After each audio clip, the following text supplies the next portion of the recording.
दोस्तों, आप देख रहे हैं सुंदर बिहार। आज संडे है और मैं हाजिर हूँ संडे कमेंट बॉक्स लेकर के। मछली के शिकार से जुड़ा हुआ कोई भी सवाल है जो सुंदर बिहार चैनल के ऊपर कमेंट में आता है, हम कोशिश करते हैं उसी दिन जवाब देने के लिए। अगर कोई सवाल ऐसा है जिसको समझाने के लिए समय चाहिए तो उसको हम कमेंट बॉक्स में शामिल करते हैं ताकि हमारे व्यूअर को अच्छा से समझ में आ सके। तो दोस्तों, आप भी कमेंट कीजिए। आइए देखते हैं आज का पहला कमेंट किनका है।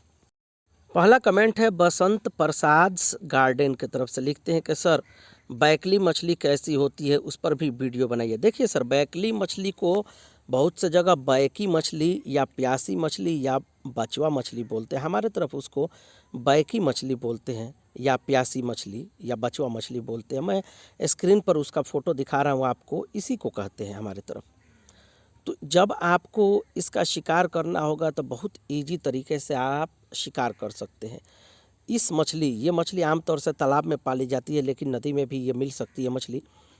तो इसको शिकार करने के लिए आप क्या करेंगे, सबसे आसान चीज़ है, गेहूं का आटा लीजिए, उसमें जो चिकन का मांस होता है, यानी मुर्गी का जो मांस होता है, चाहे उसका आँत हो या उसका कलेजी हो या उसका लेग पीस हो, कहीं से भी आप मांस लीजिए मुर्गी का और उसको बारीक पीस दीजिए। पीसने के बाद से गेहूं के आटा में मिला दीजिए। मिलाने के बाद से जहां ये मछली पाई जाती है उधर आप हुक में लगा करके उस चारा को पानी में डालेंगे तो ये आसानी से शिकार में आती है।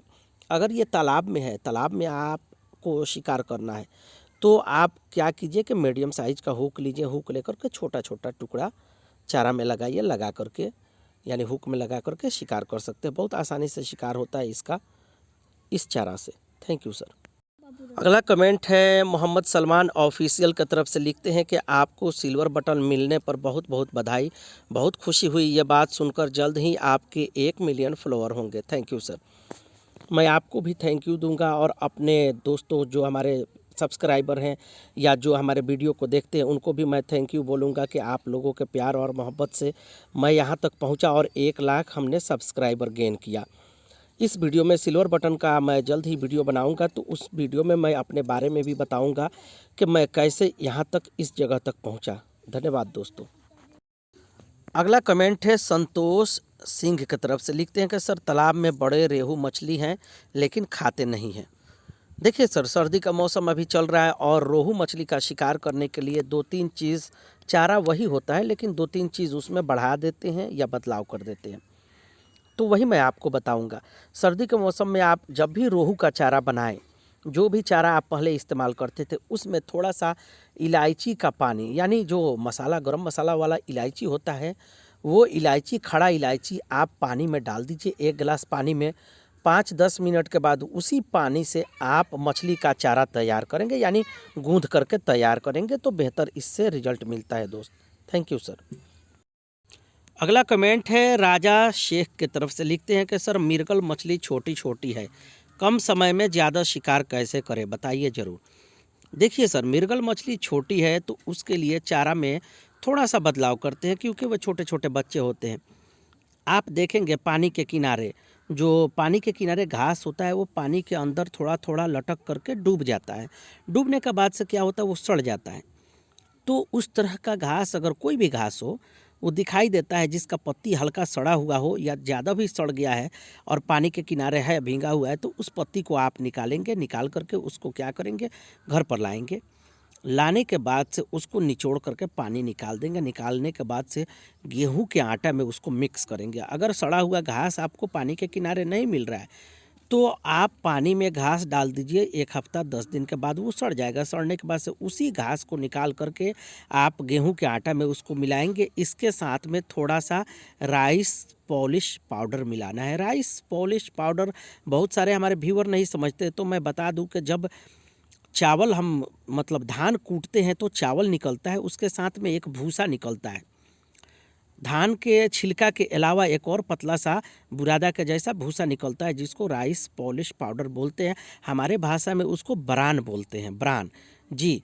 तो बरान आप और गेहूं का आटा ले लीजिए, बरान ले लीजिए और सड़ा हुआ घास आपस में मिलाइए। ध्यान रखना है, अगर आपने 1 कप गेहूं का आटा लिया है तो 1 कप आपको सड़ा हुआ घास लेना चाहिए। लेने के बाद से आप उसमें राइस पॉलिश पाउडर मिलाइए आधा कप। उसके बाद से उसको मिक्स कीजिए। मिक्स करने के बाद से खूब अच्छा से गूँथने के बाद से आप उसको मृगल मछली के शिकार के लिए इस्तेमाल करेंगे।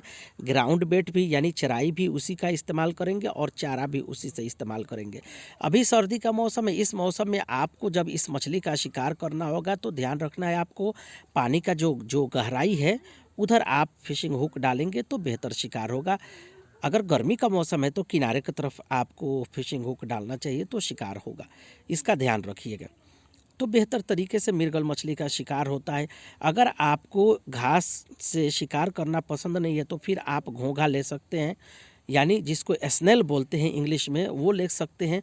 उसको तोड़ने के बाद से देखेंगे उसका अंदर वाइट वाला मांस जो होता है उसको छोटा छोटा टुकड़ा करके फिशिंग हुक में लगाइए। लगा करके मृगल मछली का शिकार कीजिए। घोंघा से रोहू मछली का भी शिकार होता है। धन्यवाद सर। अगला कमेंट है लक्ष्मी परब की तरफ से, लिखते हैं कि नदी में फंसा हुआ हुक कैसे निकाले। देखिए सर, ये डिफ़िकल्ट सवाल है लेकिन इसका कुछ उपाय है जो हमने ट्राई किया है। अपना तजुर्बा आपसे शेयर कर रहा हूँ। अगर आपको वर्टिकल पोजीशन में उसका फिशिंग हुक जो है उसका धागा है, यानी फिशिंग रॉड उठाने पर सीधा ऊपर की तरफ धागा है, तो आप क्या करेंगे, हुक को थोड़ा टाइट करेंगे, यानी फिशिंग रॉड को ऊपर की तरफ खींचेंगे, फिर लूज़ करेंगे, फिर ऊपर खींचेंगे, फिर लूज़ करेंगे। बार बार इस तरह करने के बाद से फिशिंग हुक बाहर आ जाता है, निकल जाता है। अगर पत्थर में फंसा है या कोई मजबूत घास में फंसा है तो आसानी से निकल में आ जाएगा। लेकिन अगर बाम मछली इसको पकड़ करके किसी पत्थर के अंदर घुस चुकी है और खींचने पर नहीं निकल रही है तो शायद नहीं निकल सकता है। लेकिन अगर वर्टिकल पोजीशन में नहीं है, हॉरिजॉन्टल पोजीशन में, यानी हॉरिजॉन्टल पोजीशन मैंने बहुत दूर आपने फिशिंग हुक फेंक दिया है, फिशिंग हुक, और आप उसको खींच रहे हैं अपने तरफ, इस पोजीशन में आप अपने तरफ खींचेंगे, फिर थोड़ा सा लूज़ करेंगे, फिर खींचेंगे, फिर लूज़ करेंगे, तो हो सकता है निकल जाए। आमतौर से वर्टिकल पोजीशन में फिशिंग हुक बाहर निकल जाता है। लेकिन अगर हॉरिजॉन्टल पोजीशन में दूर फंसा हुआ है और अपने तरफ आप खींच रहे हैं तो कम चांस होता है निकलने का। अगर फिशिंग आपका धागा मजबूत है और फिशिंग हुक मजबूत है तो ताकत लगा के खींचेंगे तो हो सकता है आ जाए, लेकिन कम चांस रहता है। लेकिन वर्टिकल पोजीशन में है तो आसानी से आप निकाल सकते हैं, जिस तरीक़ा से हमने बताया उस तरीक़ा से शुरू में। Thank you sir.